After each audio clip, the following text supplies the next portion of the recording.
j'avais à le dire de façon imagée, s'il y a quelqu'un qui rentrait chez nous, là, cagoulé pour faire du grabuge, j'appellerai la police.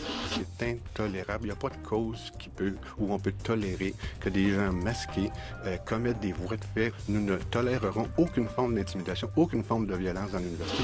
Monsieur le recteur, nous vous appuyons et nous sommes confiants que votre université se relèvera de l'affront que quelques individus sinistres lui ont fait subir. Donc, on le voit, le gouvernement Couillard a réitéré son appui inconditionnel au recteur de l'UQAM aujourd'hui dans le dossier étudiant. Mais doit-il en faire plus pour empêcher que ce conflit ne s'envenime davantage? Tacha est à Québec ce soir, Daniel est à Ottawa, Michel est à Montréal. Bonsoir à vous trois. Bonsoir. Bonsoir. Tacha, que doit faire le gouvernement? La méthode douce, la méthode dure, négocier, ne pas négocier? Je vois mal, Céline, sur quoi ils doivent négocier dans ce cas-ci. Les étudiants réclament quelque chose que le gouvernement ne peut pas leur donner, c'est-à-dire changer complètement la direction de l'austérité, changer le budget.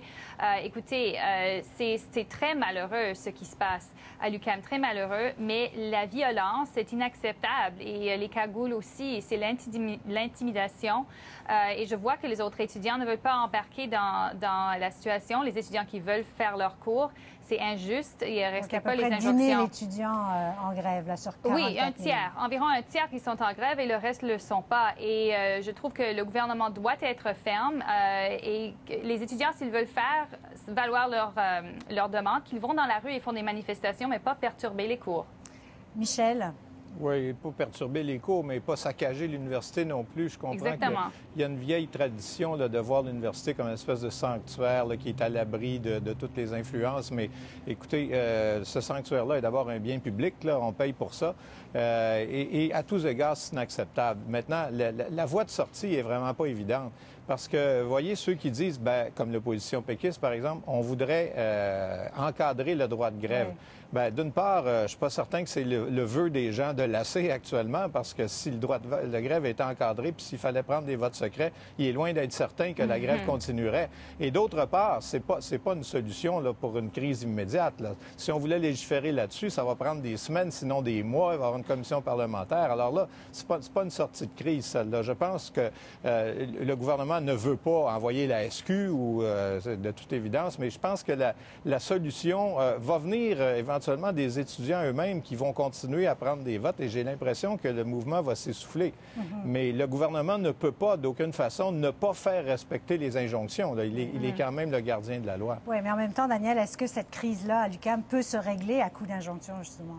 Non, c'est jamais la meilleure façon de régler une crise. Il n'y a aucun doute là-dessus. Si on peut le faire par la négociation, comme le suggérait Gérald Larose plus tôt avec notre collègue Anne-Marie Dussault, ce serait sûrement l'idéal. Est-ce que les étudiants veulent négocier? Qu'est-ce qu'ils veulent exactement? Qu'est-ce qu'ils prévoient comme sortie de crise? Ce n'est pas évident. Mais l'injonction, ce n'est jamais la bonne solution. Le recours à la police non plus. Sauf que quand des crimes sont commis, comme ça a été le cas hier soir, vous n'avez pas le choix. Comme Michel le dit, ce n'est pas un sanctuaire. Dans plusieurs universités canadiennes, il y a eu récemment des cas de violence sexuelle à l'endroit de femmes. On a appelé la police. Quand des équipes sportives dérapent dans les universités, on appelle la police. À Halifax, quand les étudiants en médecine ont fait ce site web absolument haineux à l'endroit des femmes, on a appelé la police. On fait quoi à l'UQAM? Si le feu prend, demain, on n'appelle pas les pompiers? Mais pour éviter d'en arriver là, est-ce qu'il n'aurait pas fallu quand même tirer certaines leçons de 2012, Tacha? Parce que, Michel disait, c'est peut-être pas le moment là, de parler du droit de grève, etc. Mais quand même, il y avait des leçons à tirer ça n'a pas été fait. Leçons, lesquelles? La leçon à tirer, c'est qu'on doit respecter aussi les droits des étudiants et les injonctions qui sont là, les étudiants qui ne veulent pas participer à cette grève. Et c'est différent, c'est très différent de 2012. Mettre des cagoules et aller dans les universités comme ça, faire l'intimidation, oui, il y en avait, mais ce n'était pas à ce point-ci. Ici aussi, il n'y a pas de négociation possible parce qu'il n'y a pas de demande spécifique. Et c'est pour ça que moi, je doute fortement que c'est tous des étudiants. Ça me rappelle un peu de ce qui s'est passé à Toronto lors de l'Assemblée du G8 où on avait des anarchistes qui sont allés dans la rue perturber les démonstrations légitimes avec de la violence. Et je crains que c'est cette sorte de situation. On ne sait pas c'est qui sous ces masques-là. Alors, c'est très difficile. On ne peut pas négocier avec des gens qui sont violents. Michel, quand même, il y avait le rapport de la commission Ménard avait recommandé d'encadrer le droit de grève des étudiants. Le gouvernement aujourd'hui disait Ce n'est pas l'enjeu dont il est question en ce moment et il ne semble pas vouloir le reconnaître. Mais est-ce que c'est quand même pas au cœur du problème en ce moment? Bien, il aurait fallu agir en amont, si je peux dire. Il est certain que si ce droit de grève-là, d'abord, avait été défini, qu'on avait prévu des règles de vote secret, etc., de quorum, il n'y aurait probablement pas de grève là, actuellement parce que la majorité aurait voté contre, dis-je. Maintenant, le rapport Ménard, la façon dont il avait été présenté par le gouvernement de Pauline Marois dès le départ, c'est-à-dire comme une espèce de procès de la gestion de la crise de 2012 par le gouvernement Charest, donnait pas beaucoup envie aux libéraux de lui donner quelque suite que ce soit. Mais vous vous souviendrez aussi qu'en 2013, il y a eu un sommet de l'éducation à l'occasion duquel on aurait très bien pu ouvrir un chantier sur la démocratie étudiante là, dans toutes ses facettes. Et le gouvernement de Pauline Marois n'a pas voulu l'ouvrir. Alors, les péquistes sont un peu mal placés aujourd'hui pour dire que c'est ça qu'il faudrait faire. Oui. Qu'est-ce qui fait si peur au gouvernement d'ouvrir ce dossier-là, Daniel? Écoutez, donner le droit de grève à des étudiants qui ne le demandent pas formellement, en tout cas pas en ce moment, l'encadrer, prévoir des sanctions, comme un peu ça se passe chez les syndicats, je ne suis pas certain que c'est la bonne solution. Je ne suis pas certain que les étudiants, c'est vraiment ça qu'ils veulent.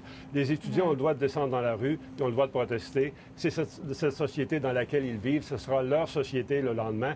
Qu'ils, de temps en temps, fassent du bruit, que de temps en temps, ils cassent la gueule de quelqu'un. On peut tous vivre avec ça. Mais il y a des règles de démocratie qu'ils ne respectent pas toujours. Mais qu'ils se mobilisent. On dit souvent, ils se mêlent de rien, ça ne les intéresse pas. Voyez les efforts désespérés que fait le PQ pour mobiliser les jeunes, qui se mobilisent, qui s'impliquent. On est tous d'accord avec ça. Mais il y a des règles élémentaires à suivre dans la société dans laquelle ils ont choisi de vivre. Et je pense aussi que le fait qu'ils ne respectent pas les injonctions, pourquoi est-ce qu'on pense qu'ils respecteraient l'encadrement de grève? Ça aussi, ça nuit à cet argument-là. C'est clairement des gens qui n'ont pas intérêt à respecter des balises, quoi que ce soit, des balises de la loi ou autres. Alors, comment on va sortir de l'impasse, Michel? C'est la question à 100 000 honnêtement, comme je vous dis, moi, je pense qu'il faut si pour le moment... Si vous avez la bonne réponse, on va vous engager comme recteur. Oui, c'est pas évident. Non, mais là, je pense qu'on n'a pas le choix que de faire respecter les injonctions. Et je pense que... Mais combien Parce de temps que là, il y a aussi prendre? la réputation de l'université qui est en jeu. Bien, ça, c'est autre chose. Je comprends que le recteur, lui, qui a déjà, écoutez, la réputation de l'UQAM a été pas mal amochée au cours des dernières années. Souvenez-vous du fiasco de l'îlot voyageur. Mais là, écoutez, ça a pris des années, des décennies, je dirais, à faire de l'Université du Québec, de l'UQAM, une université honorable, si je peux dire, qui n'était pas une université considérée comme de deuxième classe, comme elle l'était au moment de sa formation. Une université qui rend des services énormes, en particulier dans l'éducation des adultes. Alors, c'est très dommage de voir cette réputation-là amochée. Qui va vouloir aller étudier à l'UQAM si c'est le bordel tout le temps? Mais pour ce qui est de la sortie de crise, honnêtement, je pense qu'il va falloir que les étudiants y mettent du leur. Oui, et si vous me permettez, il faut pas croire que c'est une crise, que le Québec est à feu et à sang. C'est l'impression que donnaient les médias aujourd'hui. Ouais. Mais c'est une crise très, très, très, très localisée à Montréal, autour d'une institution, peut-être deux si vous ajoutez le Cégep du Vieux-Montréal, mais autour d'une institution. C'est pas la crise du Québec, c'est pas la crise des étudiants du Québec, c'est la crise de l'UQAM. Et c'est pour ça que ça demande des solutions qui impliquent les gens de l'UQAM et le gouvernement, peut-être.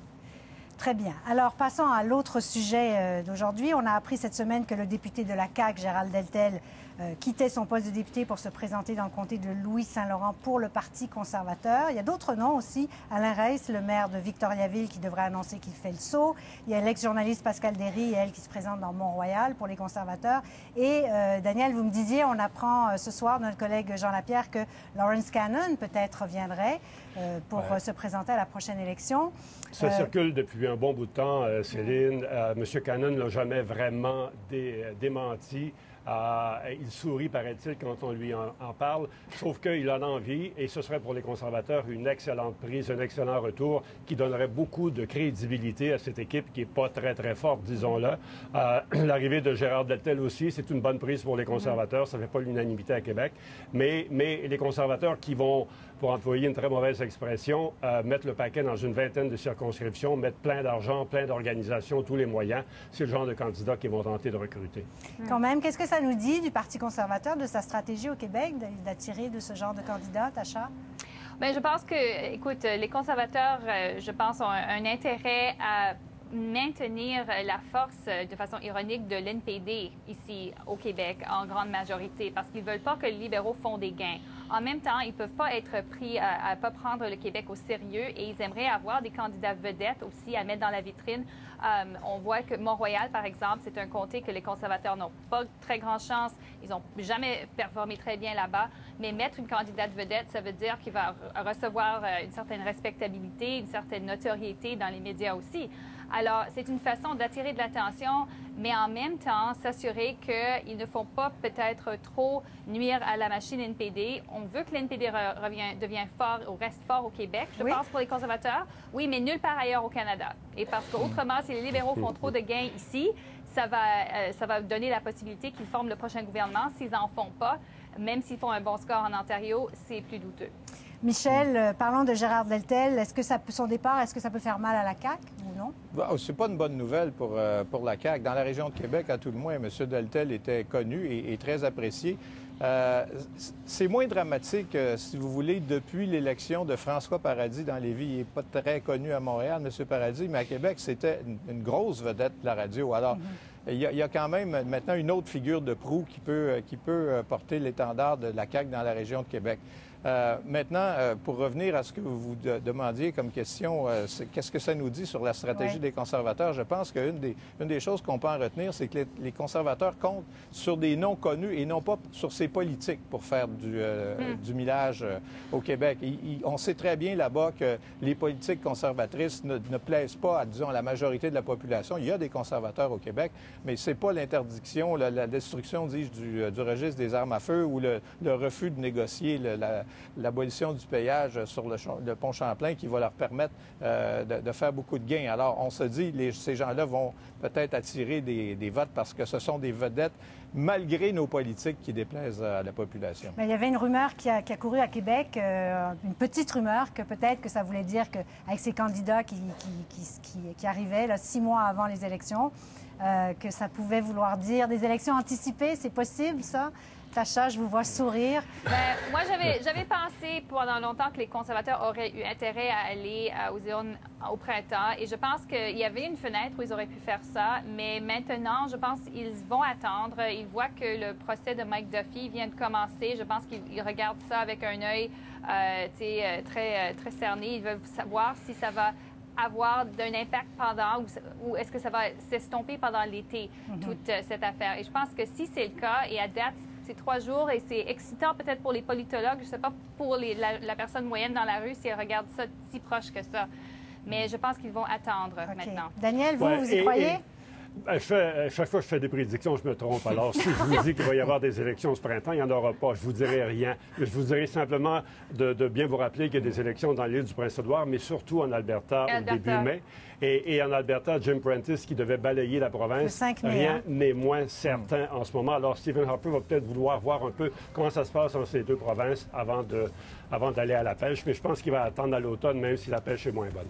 Michel, rapidement, quelques secondes. Oui, non? Des élections anticipées? Non, moi, je pense que les élections vont avoir lieu à la date prévue. J'ai jamais cru, honnêtement, au scénario d'élections précipitées et j'y crois encore moins. Attendre le résultat de la façon dont le procès Duffy va tourner. De toute manière, on va être rendu à la période prévue. Alors, très bien. Merci beaucoup à vous 3. Au revoir. À la semaine prochaine. Au revoir.